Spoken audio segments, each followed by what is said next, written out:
In the beginning was sleeplessness, the endless night. Martina Hefter's novel takes place in two worlds. During the day, Juno cares for her seriously ill husband.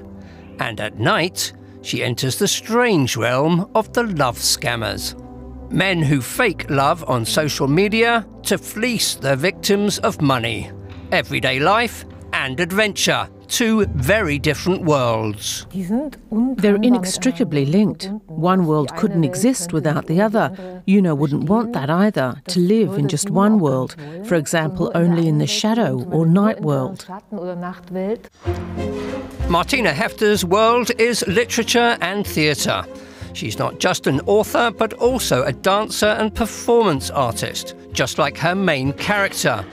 The characters in her novel are named after gods and heavenly bodies. Juno and Jupiter. But they're plagued by very earthly problems.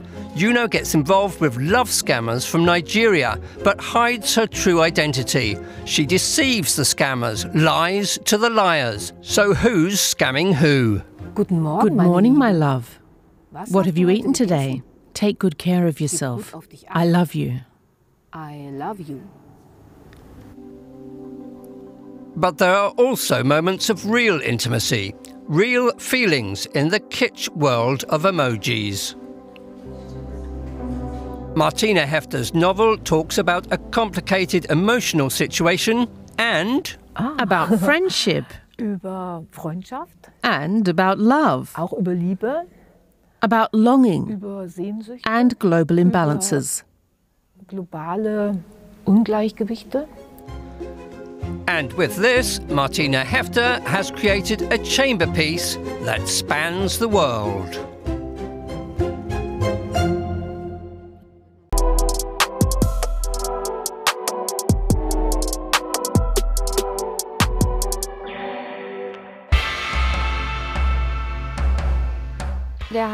It had to be the hare, because it combines so many different temperaments, that one can tumble wildly through time and space with it.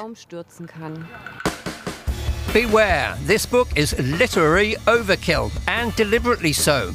With a know-it-all toy hare as her companion, the first-person narrator embarks on a road trip through space, art and fantasy.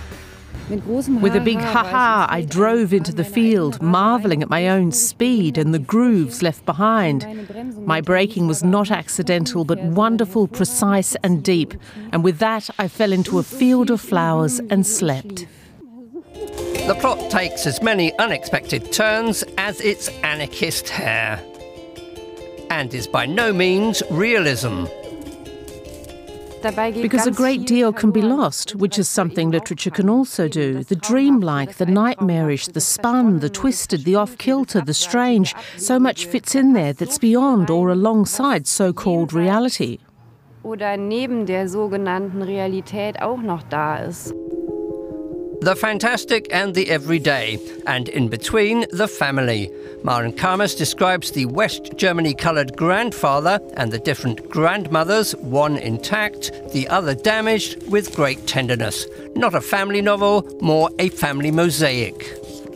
I could only do it that way, the way it's written in the book. I wanted it that way. These flashlight-like spotlight moments that are directed at these individuals, and that builds up on its own into something that's epic. Hare prose, exuberant, surreal, and comforting.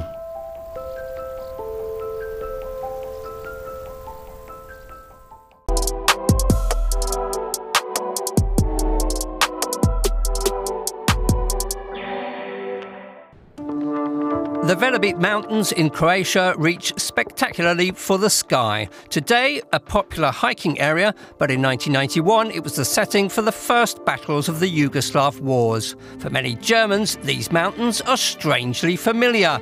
That's because the famous Winnetou German westerns were shot here in the 1960s. The mountain range was a stand-in for the American prairie. When Clemens Meyer first heard the story while travelling in Croatia, he immediately saw its potential. Germans in Yugoslavia, Karl May, the international production and the disintegrating dream of Yugoslavia. That's great cinema. That's great literature. I had to do it.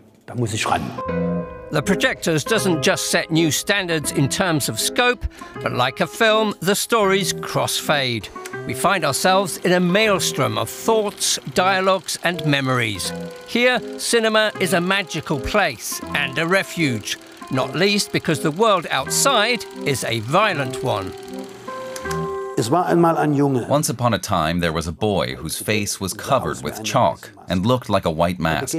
He met other people with white masks, their faces under chalk and dust. 1941. The boy, after losing his family during the German invasion of Belgrade, joins a group of partisans in the Velebit Mountains. Years later, as an adult, he joins a West German film crew that is filming one of Karl May's Winnetou novels. Cowboy, as the villagers call him, becomes an extra, working for the Germans of all people. Cut to Leipzig in the 1980s, where there's a young neo-Nazi who in a few years will join mercenaries fighting alongside Croatian fascists in the Balkans. So many characters, so many stories, but what's actually real and what's not? And why so much violence? Violence is, of course, a permanent feature of human history, but for me, The Projectors is also about love, or about hope, or about being driven along through time. The Projectors is a mountain of a novel that reflects the turbulent history of Europe.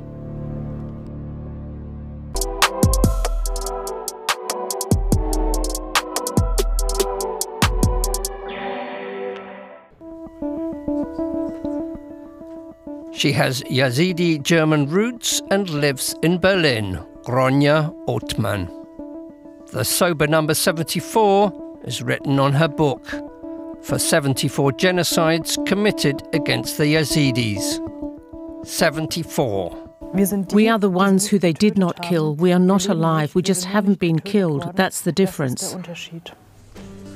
Ronya Othmann researched in libraries, read and travelled to northern Iraq to understand.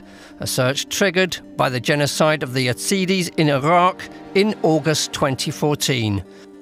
The Islamic State terrorist network kidnapped, enslaved, raped and massacred thousands in those weeks. There is a before and there is an after, and it's like a crack in time where you ask yourself, is this the end? Othmann searches for a language in the face of the unspeakable and mistrusts her own words, but continues to write, desperately securing traces and bearing witness. I write. I have seen. The I is a witness. It speaks, and yet it has no language. How can one express the full extent of this horror in words? Ronya Othmann's journey takes her to the tents of Iraqi refugee camps, to Yazidi relatives, to traumatised families. She combines her experiences there with her life in Germany. Who is she, caught between the two poles? Most Yazidis fled to Germany in 2014. Years later, the Bundestag recognised the massacre of the Yazidis as genocide. Her book is an act of resistance against the 74 attempts to wipe out her people.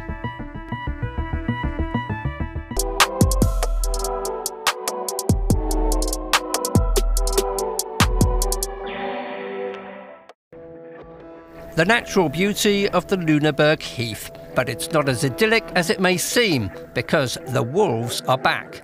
And that's not just a problem for young shepherd Janis and his family.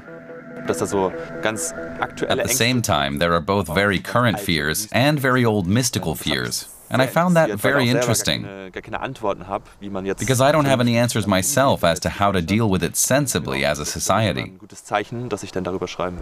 Opinion is divided on the wolf. Janis hears more and more stories of sheep killings in the neighbourhood, and they're being exploited by right-wing nationalists to stir up the local population.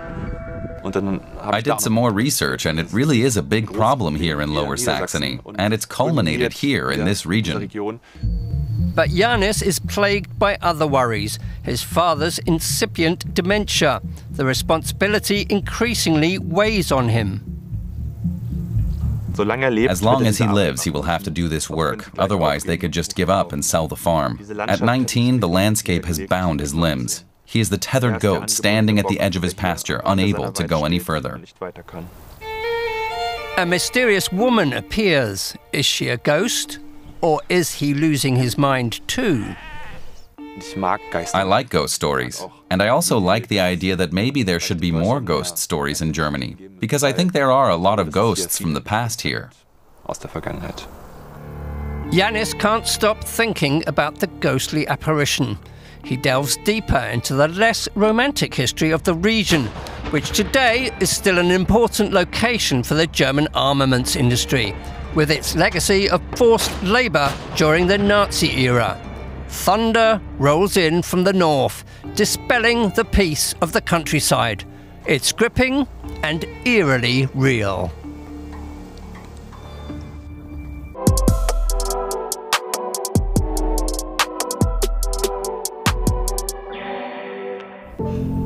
Childhood friends Liv and Kato live in the north of Romania, in a remote mountainous region with vast forests and a checkered history.